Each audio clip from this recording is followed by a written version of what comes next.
Hey, before we get into this thing about the new DC, I wanted to show you the difference between the war comic, right? So this video is going to be about Blackhawk. I didn't know anything about this comic book. I know about the Blackhawks because there was a Chaykin comic that buy. I did buy, and I think I bought the first issue of the regular series, but it wasn't a book that I continued with after the miniseries. And I had some knowledge that this group here inspired the X-Men.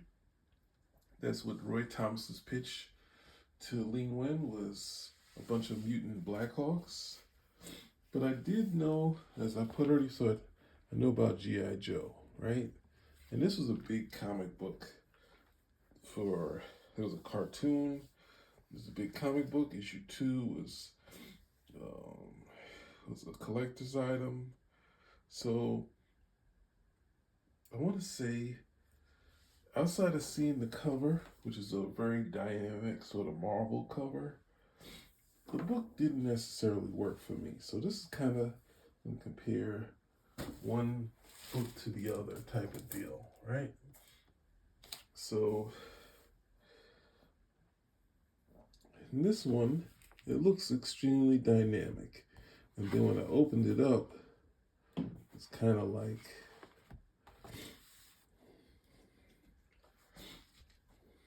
it didn't seem to be the flair that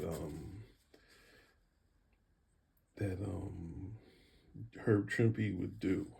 Now, I was glad to see, because he's a Hulk artist, to see that he was success yet again. He was a success on the Hulk when the Hulk got his big fame, and he was a success on this. And one of the things I just want to point out is that this is very clean and clear kind of Marvel storytelling in the sense of how Jim Shooter kind of likes it. Establishing shots, a lot of wide shots here, right? But the wide shots kind of take away from your heavy drama. Your close-up is going to draw you in and give you the heavy drama, right? But this has a Baroness, right? There's a lot of political stuff. And, Larry Hama's a decent writer, right? I didn't know that his name was Clayton Abernathy, right? And see, now this is something we saw for S.H.I.E.L.D. So I was like, this is going to be kind of like the S.H.I.E.L.D. book, but it's almost too wide, right? This is kind of the storytelling that Jim Shooter likes. Very clean, very open, a lot of establishing shots, right? A lot of wides, right? But when you go this wide, it's harder to get kind of the emotion. And it's a lot of, very heavy inking by McLeod, which is, he's a finisher, so that's why you kind of have him on the book anyway. As a kid, I didn't really understand it, but to give you an idea, even though there's some drama here, and I'm just going to show you like an example from that sort of book to one of his classic Hulk issues, right?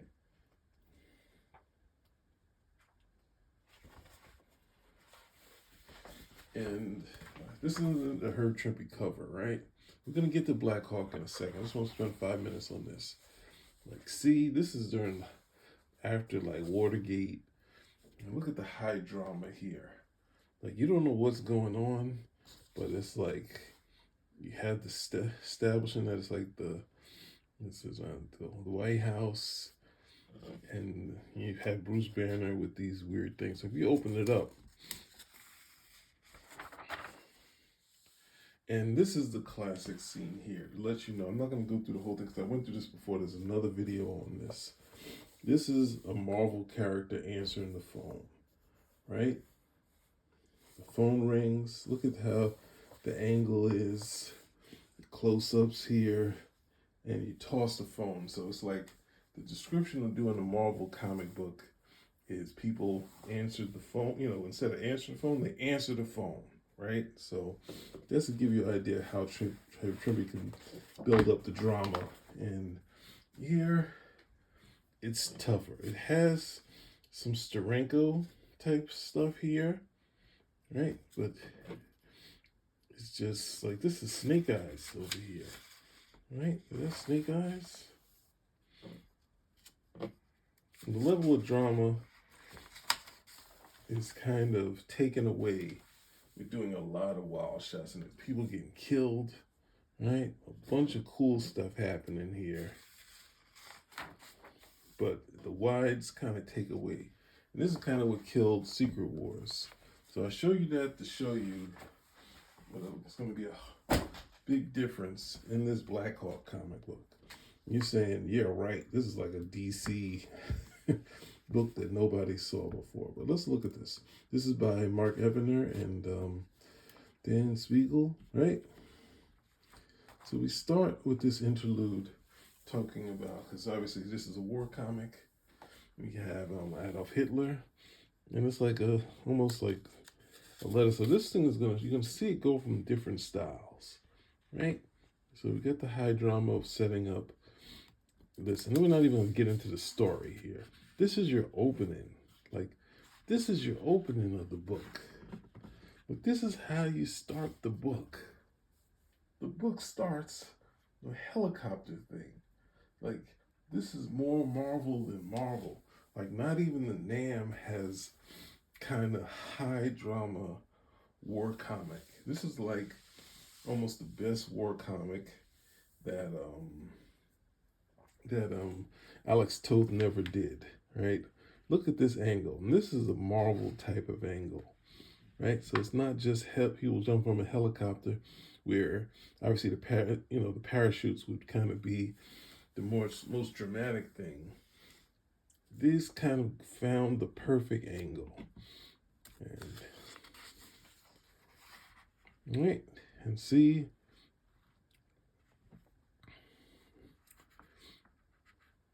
what we have here, we have some close-ups here where it's not always clear, but the drama is there, right?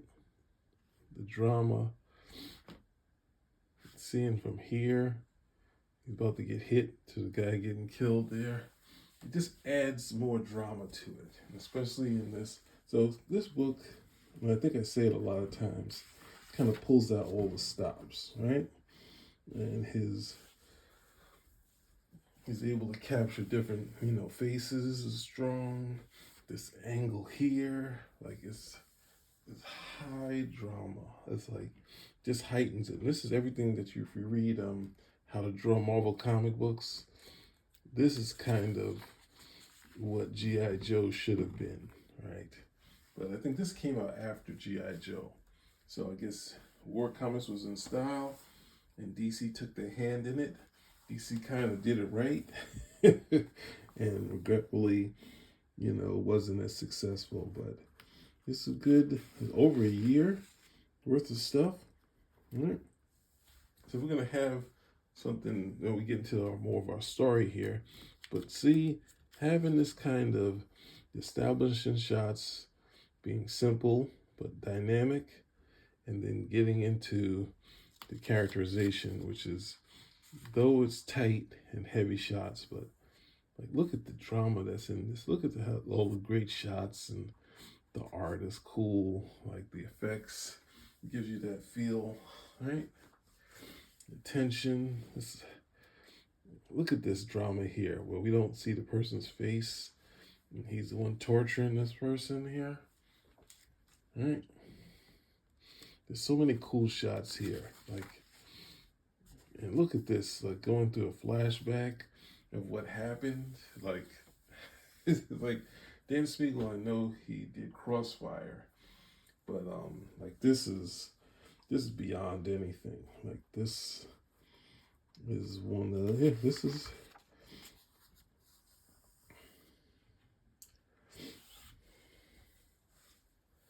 Like, I was really surprised. It's a friend of mine, I guess I could say his name's Adam. He was pointing out that he brought this up, and um, he brought this up in comparison, pointing out how much better it was than the mini that Chaykin did. But Chaykin does some covers, so DC always wanted him to do like this is a Chaykin cover. DC always wanted him to do Blackhawk, and he does a good political type thing. So I'm kind of with his stuff, but this stuff is really cool, right? Is any more high drama in here? All right. Look at this. So now here we get our first extreme wide, but we're not wasting space here. So we gotta we know what's going on here. So it's like getting all those levels of story in here, but the drama like this, it's almost as if it's pointing down, right? With the angle that he's finding. This is the type of angles that you'd see Herb Trimpe kind of do. Like the angles that you can't see in real life. And that's what kind of makes for a good comic book to, sometimes use perspective, but sometimes just toss it out, right? And this is our ending of them flying away, right? So this one, I think they set up, there's another Chaykin cover there, right? These aren't too expensive to get.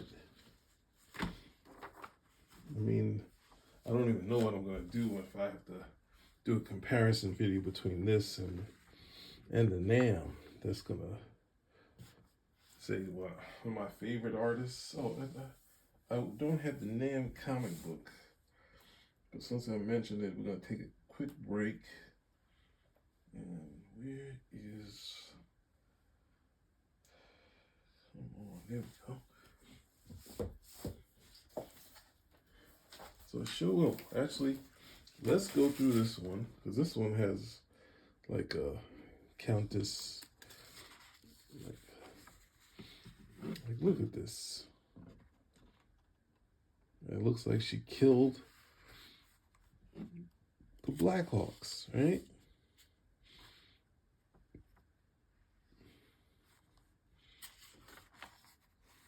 He also does Great Babes. This is a cool shot. It's not, here's establishing, but at the same time, you can see they're kind of relaxing, not in their outfits, right? So it's always nice to kind of do establishing shots, but add in this kind of drama, and this is where, a different style of kind of doing stuff. It follows kind of what I think Will Eisner is saying, keep it to kind of only one single panel of dialogue type of deal. And then we get this war wheel, right? We get a flashback of what happened, and it almost sometimes has a news serial type of deal, right? And this other thing that you can do as an artist is scale. Like, look at this shot here. Like, man, there's some powerful stuff here. So this is the kind of thing I wanted in GIJoe. And GIJoe was always kind of, and I'm comparing and contrasting, but it wasn't a book that I stuck with, right? Look at this, setting up for a party, right? Instead of doing what, just instead of having an established shot showing where they're at, it just says, hey, later, 4 hours later. And we get this dramatic scene with this babe. She drops Blackhawk, right?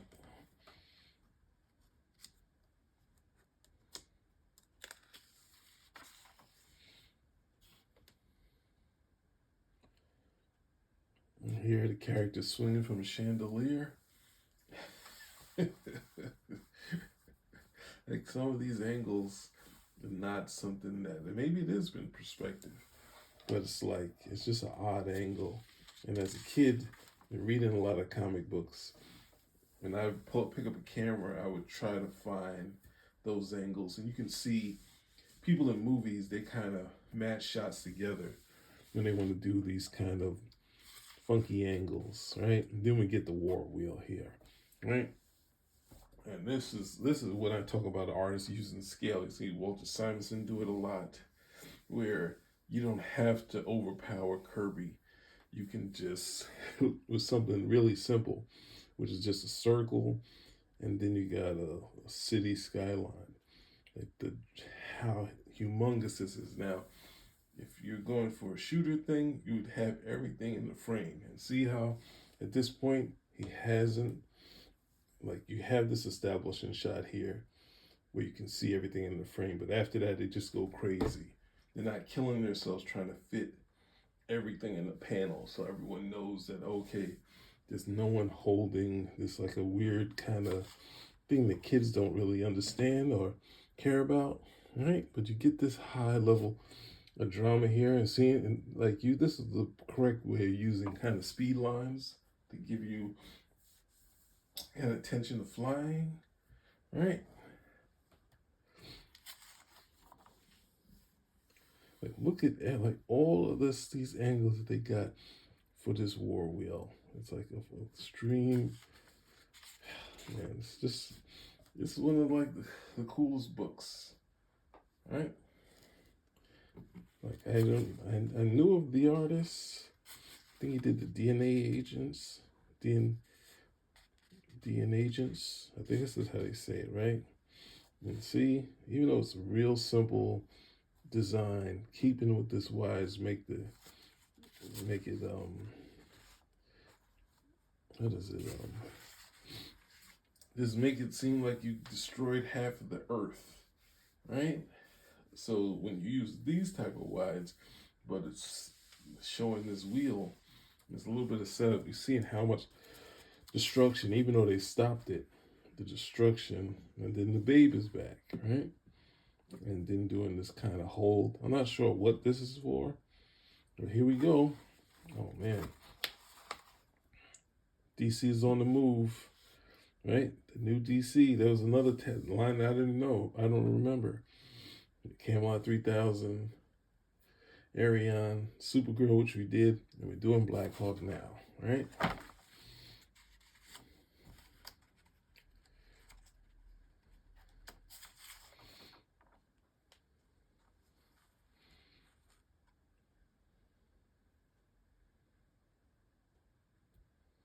Right. And here she's kind of breaking the panels, like almost like a dissolve, right? But in the comic book version, right, when she walks off, you see it flying away. But yeah, it's like, it doesn't, sort of something that kind of works in the sense of what would you say? What would I say? It's not something that doesn't work in kind of a storytelling sense, because you're not trying to follow where she's going. This is just kind of crossing all the panels. You see something where I think the She-Hulk kind of play with that, right? So we're gonna do, I don't think I have a lot, thankfully, so we won't be doing too much on the NAM, but I think one of the better artists for war type stuff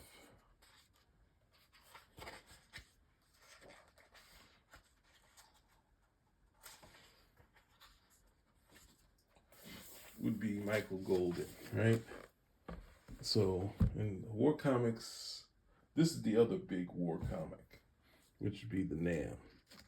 And this didn't catch on. They did do Simplify at Marvel, but GIJoe was doing well.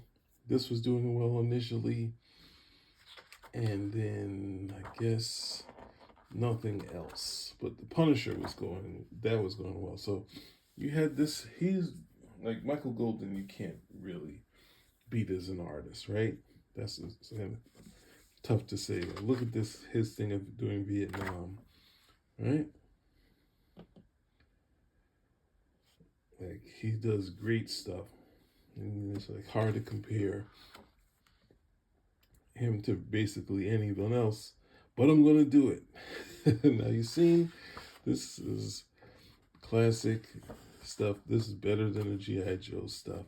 the art's really, you know, so, well, I can't say anything better than nice, but the art is impeccable. So I showed you that. We're gonna go back. Now the war wheel was easy, right? 'Cause even though it's a Cockrum cover, and Cockrum did a great sign of establishing shots, so you see everything here. You see the wheel, you see the planes, you see the landscape here, right? So, and that's a good establishment, so you can just go crazy in the book. So let's just go, and here's another Chaikin cover, right? So this one, let's see what happens in here. So I just got these, right? And I think this type of paneling, where they, you know, started with a lot of captions. I think, no, actually, people have done it with dialogue. I think I've seen Byrne do this. I've seen Kelly Jones do this. And this is a nice thing because when you're starting up, you can have a sort of establishing shot where you get a lot of information here. But here, look at that. I always talk about that panel, right? So he's utilizing, you know, he's doing a lot of double splash pages, right? Actually, I got to get the rest of these books. Like, so having a drama of someone in pain, in you know, in danger, right? And then you see them in danger also, right? The other Blackhawks, right? So this was kind of the inspiration for doing this new DC thing, just to kind of show you that, I don't know, DC couldn't catch a cold at this period where they had some dynamic artists doing some dynamic stuff, and Marvel just had kind of the top guys outside of the Legion and who's those guys, and the Titans. Mm.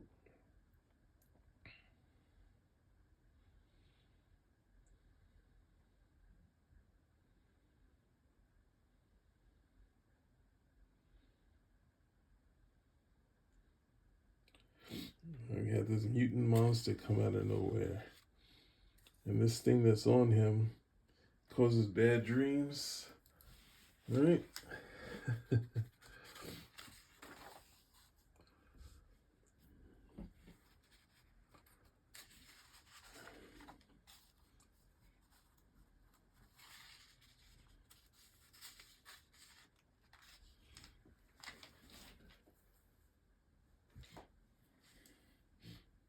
And we see how these mutants get made, right?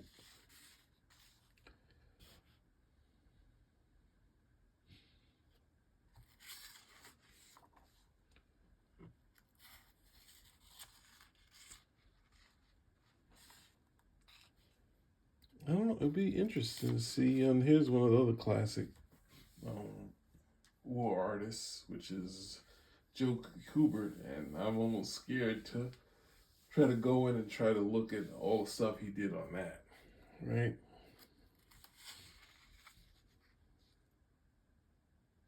This is a toy. You can get a dog tag with serial number on it, right? And look at that. Like, this is almost something that you see out of Wally Wood and EC. Like, so yeah, I don't know. I mean, when my friend mentioned this, I had to look it up, and then I had to buy it. So the next few books that you guys see are gonna be, if you weren't locked in on this new DC stuff, when I was showing you Supergirl and some of the other stuff, some of the stuff that's coming up next is really gonna be a knockout. It's really gonna be a knockout. I mean, I've been really enjoying this, getting these books and looking at them, and yeah, it's just crazy to me because as a kid, I don't even remember seeing this stuff, and there was no way in my thing to buy these things. And looking at it now, it's kind of like, you know, I'm really impressed, right?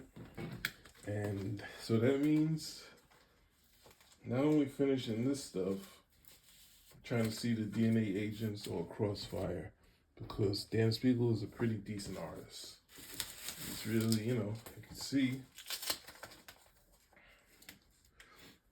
I mean, I'm kind of leading your hand to this stuff, but, you know, you can see it's pretty interesting stuff. And we got these cool Chaikin covers. We got a Spiegle cover? No, I don't think we do. Don't think we do. Oh, there it is.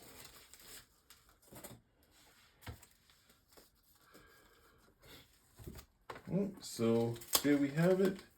Showed you 3 of the Blackhawks. I'll do more if you guys want me to, as I always say. But yeah, this was a nice find. Like, this is definitely a nice find. And do I have? Hold on, I'll be right back.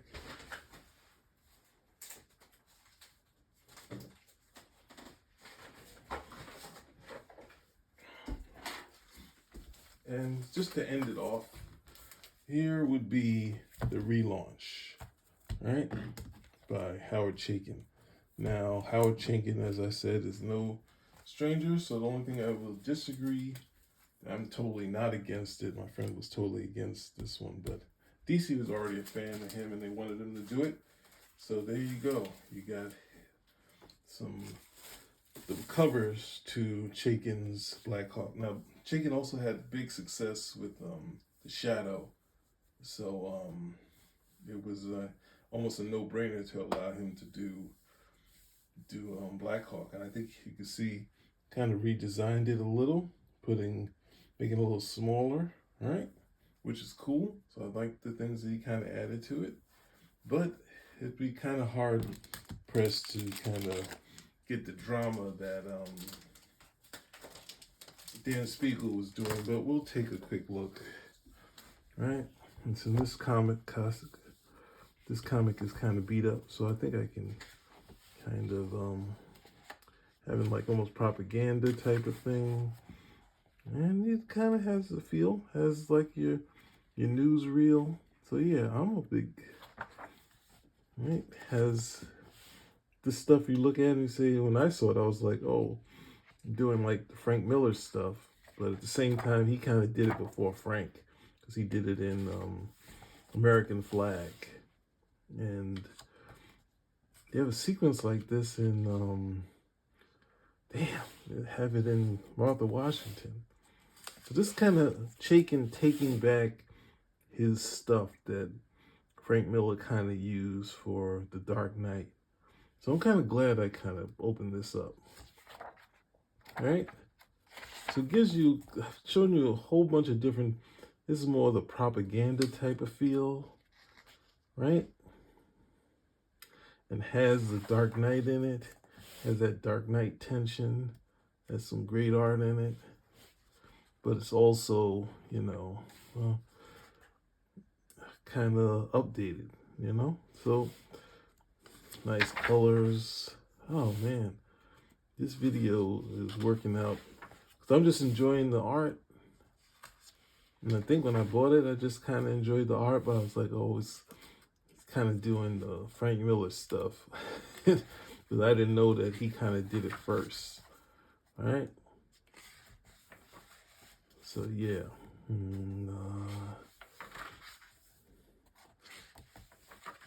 And since I was a fan of this, I also bought Black Kiss, which is a really graphic book. But it was adult enough where I did hand it to my father, and he liked it. You know, so but yeah, they give you an overview of Blackhawk. Actually, Blackhawks are the characters that inspired the X-Men. Obviously, it's not an X-Men type book, it's a war comic book, but at the same time, some great art by Dan Spiegle. We didn't get into any of the story stuff, but we have Mark Evanier, and we also have Howard Chaikin He did the covers on some of the in some of this series, because it was a continuation of the original series. We have Dave Cockrum, who because of X-Men fame, right? So we had a lot of great artists in this one, and of course I brought up the great Herb Trimpe and the great Michael Golden, but we kind of see that Dan Spiegle kind of shines out in this one. Spin Rack out.